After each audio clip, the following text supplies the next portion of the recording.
فنان نقل المقام الكردي من الأعراس المحلية إلى الإذاعة الكردية. حياكم الله.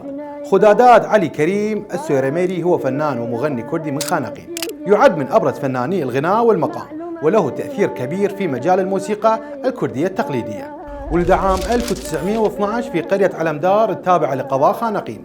أخذ المقام من والده علي رنقينة الذي كان يحيي مناسبات باو محمي المشهورة أيام العطل. بدأ مسيرته الفنية في سن مبكر، حيث كان يشارك في الاحتفالات المحلية مثل نوروز والمناسبات الدينية في قريته.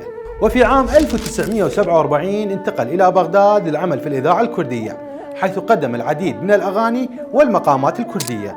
خلال مسيرته قام بتسجيل أكثر من 150 أغنية، منها مقامات كردية شهيرة مثل ألاويسي وقطار وألون.